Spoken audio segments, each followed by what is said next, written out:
I'd like to welcome you to Affinity10. My name is Nick with TDG.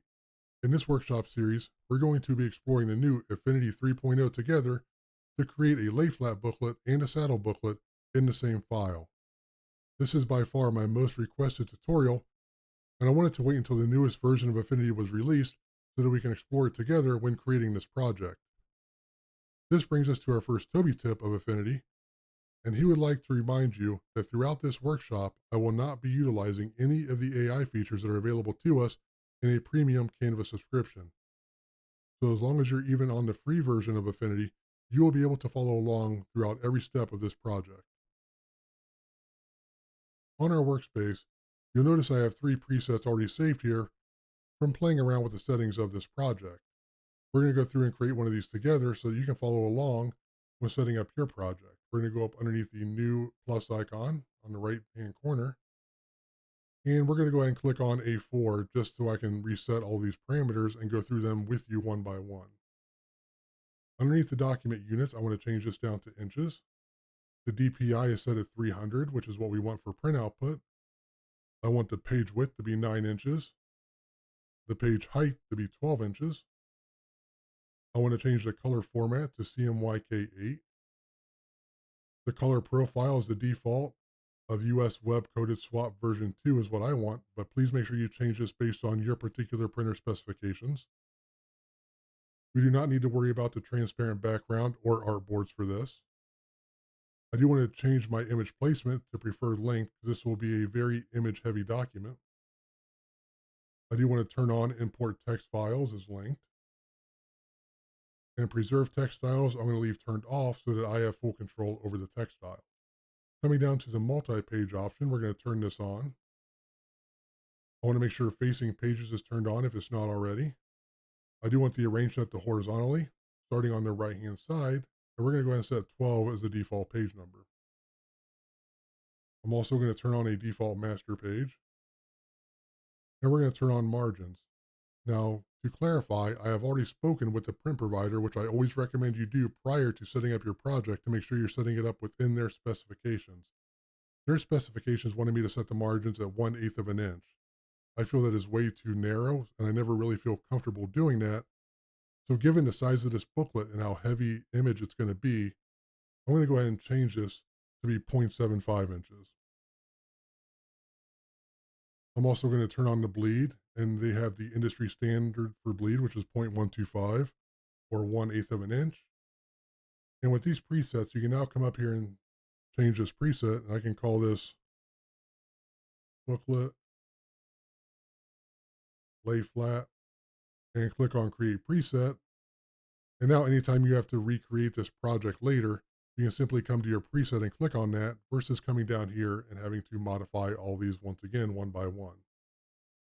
We're now going to click on create document, and we're brought into our layout workspace. Up here are our very available workspaces to us. We have Vector, which was previously Affinity Designer.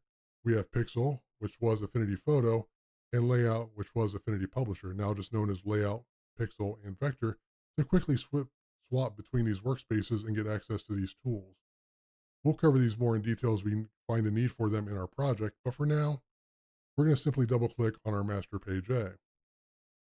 As I'm going through setting up the baseline grid and the modular grid, if you need further explanation of how I come to these measurements and how I determine these, please look back at one of my other videos where I cover modular grids and baseline grids in much greater detail in how I determine what I'm going to use and what settings I'm going to set when creating each project. While we're on master page A, we're now going to come underneath the view menu, and we're going to choose baseline grid. We're going to turn on the baseline grid. I want to change this relative to the top margin. I want to change the grid spacing to be 12 point, as I've already determined that's what I'm going to use. I'm also going to turn on show baseline grids, and right now set to this blue color. You can always change the color based on what you find most pleasing for you. I just always lower down the opacity of that so it's not so overbearing when creating our layout. And now I'll go ahead and click on close. If for some reason when you're creating your document and you see that the baseline grid is not in line with the bottom margin, please go back to my video where I'm showing you what to do in that case to make sure that your margin does set evenly on your baseline grid, as that's very important. Now we're going to go back underneath the view menu and we're going to go into guides. For the guides, I've already determined I'm going to stick with the very flexible layout options of a 12 column, 8 row layout. I'm going to change the gutter, which is the spacing between our columns and rows, to 12 point to fall in line with our baseline grid. Our margins are set correctly, but I am going to change the color of these to be a nice green color. So I'll just go ahead and do the RGB sliders real quick and change that to be green. And coming over here to our guides, I'm now going to set up several guides of our document. As I mentioned that I've already gotten the specifications from them that the minimum margin they prefer is 1/8 of an inch. Well, I still don't feel comfortable setting these guides at 1/8 of an inch, so I'm going to set these to be 1/4 of an inch when setting up my document. So coming in here to the horizontal guides, I'm going to click on New. It's going to drop it right here in the middle. But I want to go ahead and change this to be 0.25. Click Enter. And this is going to be representative of our true top margin. I'm going to make a new guide. And I'm going to change this to be 11.75 to go along the bottom for our true bottom margin. And now we're going to create a bunch of different vertical guides here for our document. So for our vertical guides, the first one I'm going to click on is going to be 0.25. And that's going to be our left margin. We're going to create another one. And this time I'm going to take 9 minus 0.25. And that's going to be our right margin. But I'm also going to create another guide at 9 minus 0.125. And that's going to be the bleed coming over from the right page. So I'm going to already be accounting for that when I'm creating my layout. If this was going to be not a Layflat book, but a saddle book where the pages go into the spine. So I need to be making sure I am accounting for that in my layout. We're going to create another guide. And it's going to be the same thing. I'm going to take 9 plus 0.125. That's going to be the bleed from the left page over to the right page. Make another guide. We're going to set this one to be 9.25. And it looks like it accidentally overwrote my other one. So I'm going to go ahead and click on New again and change this to be 9.125. There we go. We got that line back in there. And we're going to click on one more.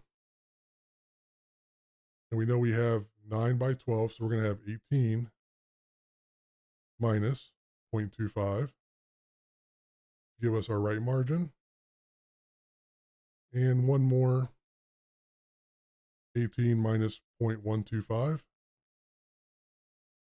to create our absolute farthest margin over here on the right of 1/8 of an inch. And I do want to add one more at just 0.125. That way I have the bare minimum margin specified by the printer here.